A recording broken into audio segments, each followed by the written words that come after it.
Estamos ya en nuestro repaso número 7, el libro de los Efesios, una emocionante aventura que nos ha llevado a entender el problema que ocurría en Éfeso, la unidad que debería lograrse para que la iglesia triunfe. Para esta semana Pablo va a utilizar una metáfora muy interesante. El cuerpo unido a una cabeza, pero ese cuerpo bien cohesionado, bien unido entre sí. Miren de dónde sale esta imagen. De 1 Corintios capítulo 12, versículo número 27. Vosotros pues sois el cuerpo de Cristo y miembros cada uno en particular. Y es la imagen que vamos a usar esta semana. La iglesia es el cuerpo de Cristo. Él es la cabeza. Él es el dirigente. Él es el que coordina. Pero Pablo deja muy en claro que en particular en el cuerpo hay muchos miembros y que debemos estar unidos y esa unidad hemos de aprender a manejarla. Así que el capítulo número 4 del libro de los Efesios será nuestro tema central para encontrar esa maravilla de estar unidos para hacer la tarea de la evangelización. Gracias por acompañarnos. Es un placer contar con su grata compañía. Lecciones de la Biblia. A continuación.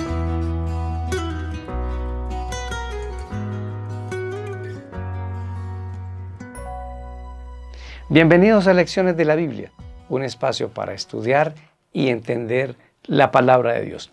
Repaso general número 7, titulado El cuerpo unificado de Cristo. Nuestro texto está en Efesios 4, 11 y 12. Él mismo dio a unos el ser apóstoles, a otros profetas, a otros evangelistas, a otros pastores y maestros, a fin de perfeccionar a los santos para desempeñar su ministerio para la edificación del cuerpo de Cristo. Predicar el evangelio en todo el mundo era el desafío que Dios le dejó a la iglesia. No había una institución legalmente organizada con una personería jurídica que le dijera a cada discípulo a dónde debería ir, que le pagara su salario, que le diera unos viáticos. No había medios de transportes masivos. Sin embargo, algo ocurrió en ese tiempo que lograron a través de la unidad y la coordinación del Espíritu Santo la predicación del Evangelio. Esto implicaba el desafío de unir a judíos con gentiles. Por eso, para evitar esa división, se utiliza este término, la unidad en el cuerpo de Cristo. Y esa unidad usted la puede encontrar leyendo Efesios capítulo 4 del 1 al 16. Dale varias lecturas, léelo varias veces antes que vayamos a entrar en este estudio para tener una mejor comprensión.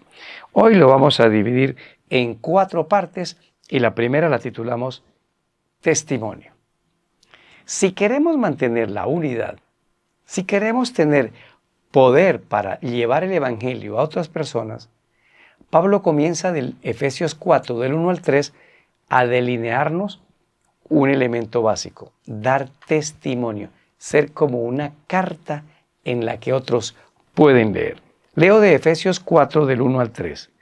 Yo pues preso en el Señor, os ruego que andéis como es digno de la vocación con que fuisteis llamados, con toda humildad y mansedumbre, soportándoos con paciencia los unos a los otros en amor, solícitos en guardar la unidad del Espíritu en el vínculo de la paz.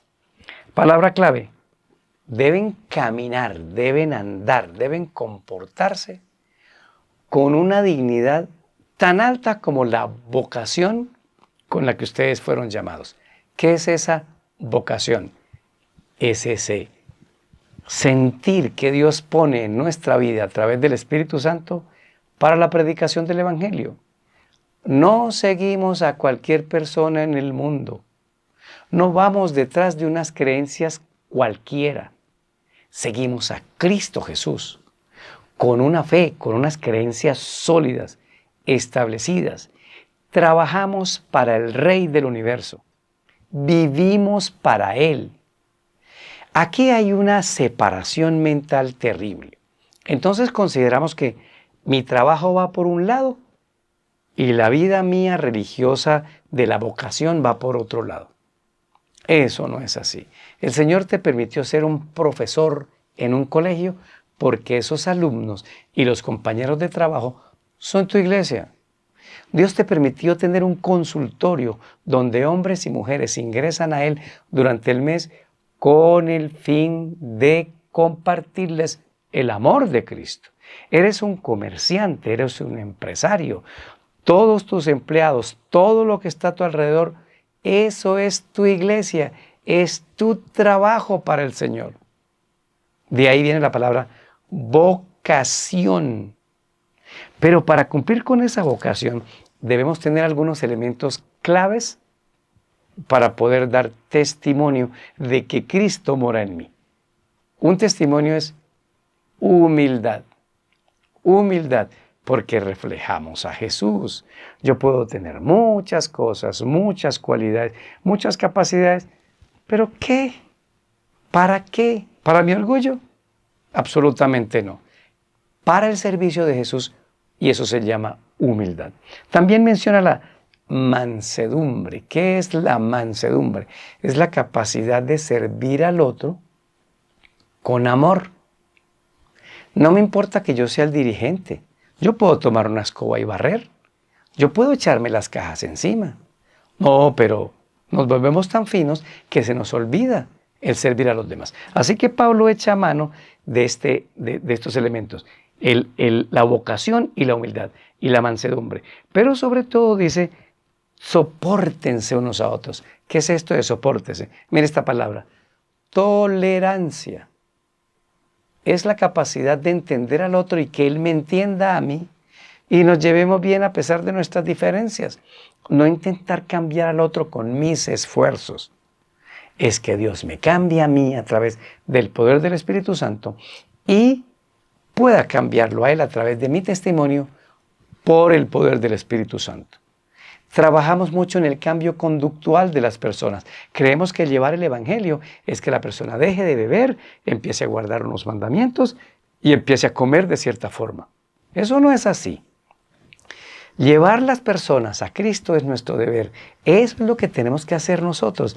El cambio conductual es un problema del Espíritu Santo. Por eso es que, no has cambiado esto, no has cambiado aquello, ya no te comportas como yo. Ese es un problema del trabajo y trabajo del Espíritu Santo. Nuestro trabajo es llevarlos a Cristo, yo ir a Cristo y que en todos nosotros haga ese cambio. Entonces, ese cambio en mi vida será un testimonio poderoso, como más de 1000 sermones, nuestro testimonio, que estará abriendo la boca. Aunque predicar la Biblia es un privilegio que todos podemos hacer. El segundo punto es la unidad.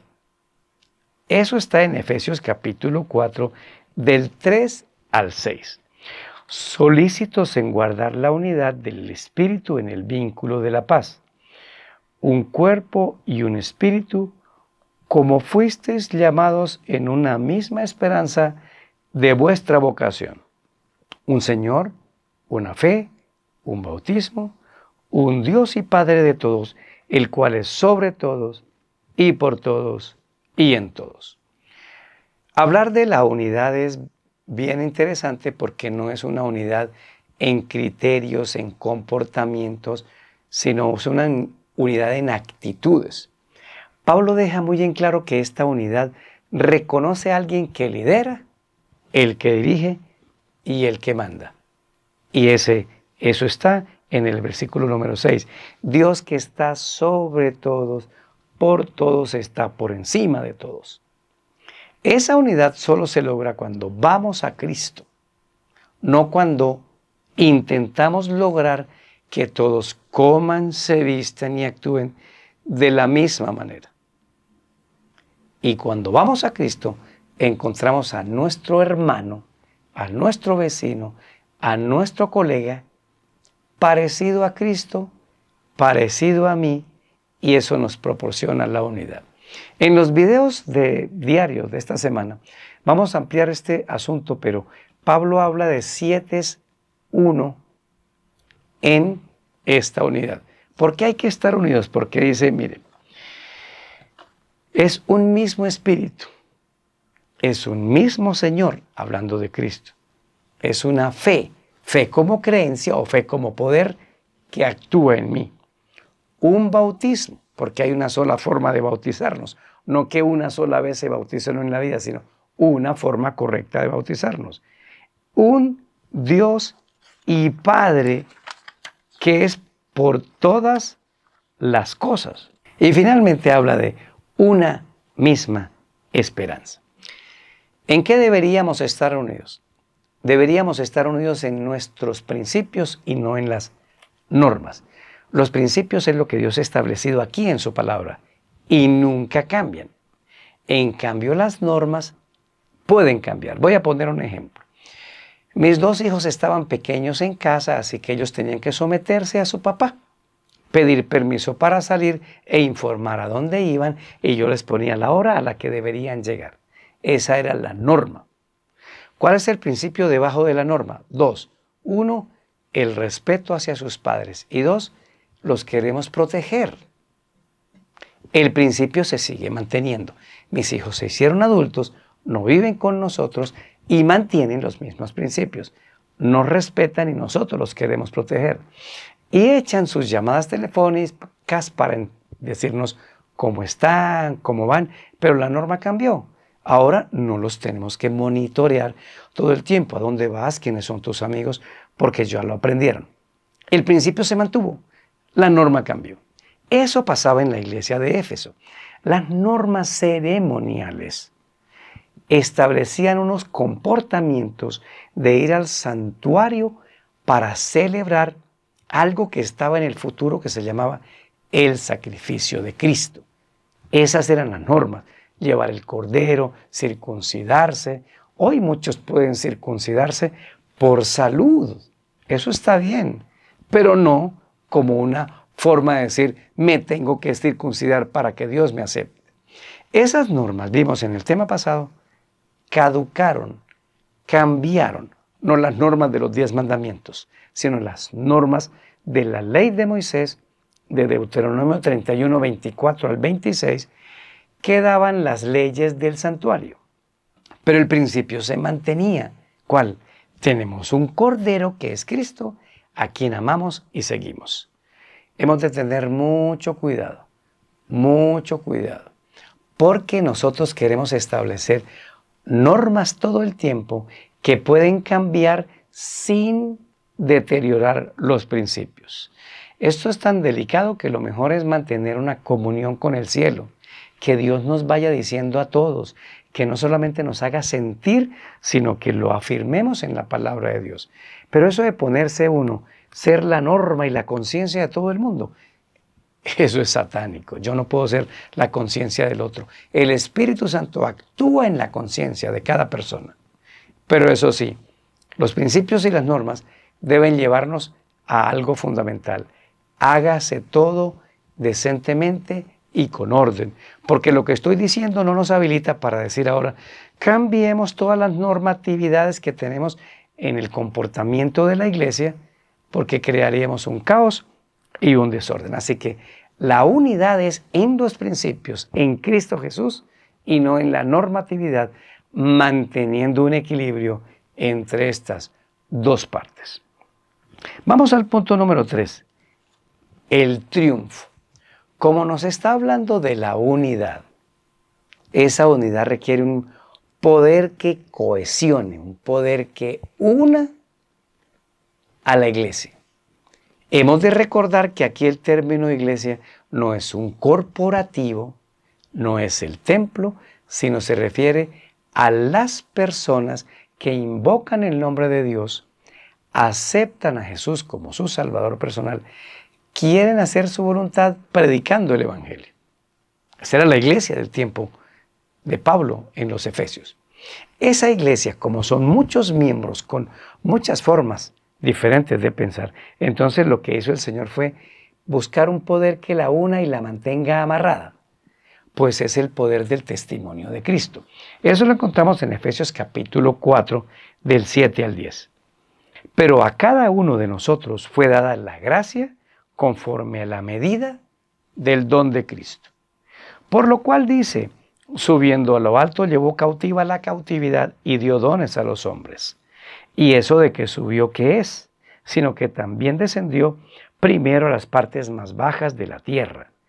El que descendió es el mismo que también subió por encima de todos los cielos para llenarlo todo. Pablo apela al proceso de la vida de Cristo. Viene y vive entre nosotros, se sacrifica y muere por nosotros, resucita, pero Él resucitó con más personas. Miren lo que dice el libro de Mateo, capítulo número 27, versículos 51 al 53. He aquí el velo del templo se rasgó en dos, de arriba abajo, y la tierra tembló, y las rocas se partieron. Se abrieron los sepulcros, muchos cuerpos de santos que habían dormido se levantaron. Saliendo de los sepulcros después de la resurrección de Él, vinieron a la santa ciudad y se aparecieron a muchos. Y la Biblia dice, y usted lo va a ver en nuestro repaso diario cuando corresponda esta semana, que se los llevó al cielo. Y a los que estaban cautivos los liberó y llevó arriba la cautividad. Y entonces, por haber logrado este triunfo, su poder se estableció como un testimonio poderoso para darle ese poder a la iglesia y mantenerlos unidos. Los que estaban aquí en la tierra en la resurrección de Cristo estaban muertos, no tenían poder, pero les dio poder para resucitar y les dio poder para llevárselos al cielo. Es lo mismo que quiere hacer con la iglesia hoy. Cristo quiere resucitarnos de nuestros pecados, de nuestra vida pasada, para que entendamos todo lo que Dios hace en nosotros. Y una vez hayamos entendido eso, digamos, oye, yo puedo ir a hacer esto por otros. Yo puedo ir a contarles lo que ha pasado en mi vida. Y Dios da el poder a esa persona para que vaya. Entonces ese otro ilumina a otro, ilumina a otro. Y ese poder nos une. ¿Qué nos une? El mismo criterio. Tenemos un Salvador súper amoroso, poderoso, que puede cambiarnos y puede unirnos. Por eso está ese ejemplo ahí.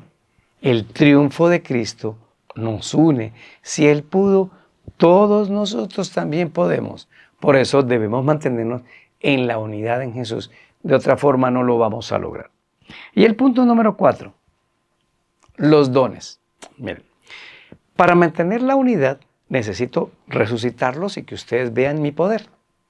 Pero les voy a dar ese poder y se lo voy a enviar a ustedes en un paquete que se llama dones. Miren lo que dice el versículo número 11 al 13. Él mismo constituyó a unos apóstoles, a otros profetas, a otros evangelistas, a otros pastores y maestros, a fin de perfeccionar a los santos para la obra del ministerio, para la edificación del cuerpo de Cristo, hasta que lleguemos a la unidad de la fe y del conocimiento del Hijo de Dios, a un varón perfecto, a la medida de la estatura de la plenitud de Cristo. Expliquemos varias cosas. ¿Qué es un don? Cuando nosotros nacemos recibimos habilidades que nos heredaron nuestros padres, viene por herencia, o que las hemos ido aprendiendo por la experiencia, por la práctica. Esas habilidades me permiten a mí trabajar y ganarme el pan de cada día. Pero cuando yo conozco a Cristo, ahora digo, voy a usar esas habilidades para su servicio, para atraer a otros al Señor. Entonces, esas habilidades, el Espíritu Santo las santifica, las repotencia y me la devuelve y la convierte en un don.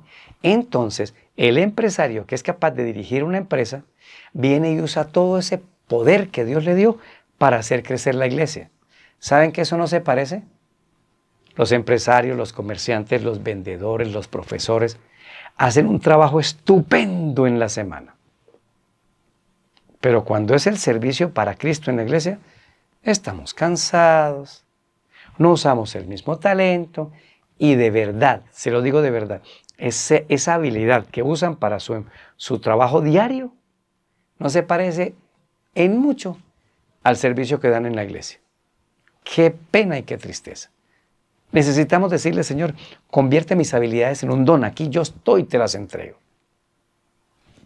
¿Cuándo se termina de alcanzar ese don? Nunca. Es un crecimiento que dice, ¿hasta cuándo te voy a hacer crecer?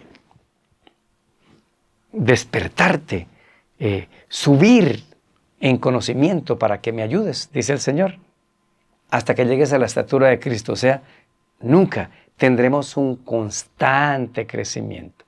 ¡Qué bendición! Y por eso dice que repartió cosas diferentes. Y esto que nombramos de apóstoles, profetas, evangelistas, pastores y maestros no son cargos, no son títulos, son ministerios, son habilidades para que yo lo haga en la iglesia. Ahora ahí deja muy claro que cuando esos dones llegan y los utilizamos, hacemos varias cosas. Dice, nos mantenemos unidos en la fe, versículo 13. Da crecimiento y da madurez, el versículo 14 y 15. Y dice que el último resultado es que nos parezcamos a Cristo, que estemos unidos a Él, como dice Efesios 4, 16. Pero esto es raro de encontrarlo. Raro aquí y en todas partes. Somos tan capaces, tan habilidosos en el trabajo de la semana y no usamos ni un 25% en el trabajo del Señor en la iglesia. Este es un llamado para todos. Todos hemos recibido habilidades. Pero esas habilidades debemos llevarlas a Cristo para que las repotencie y lo forme un don para atraer a otros a Cristo. Ahora quiero dar un comentario para terminar que está en Efesios 4, 7. Pero a cada uno de nosotros fue dada la gracia conforme a la medida del don de Cristo. Todo esto de la unidad en Cristo, de un cuerpo unido, que es la iglesia para el triunfo final, es gracias a la gracia de Cristo, a su misericordia, a su amor. Eso no es humano. Hay tantos problemas hoy. Hay gente que me manda videos, audios y links en donde critican a la iglesia, meten cizaña. Me da pena y tristeza con esas personas.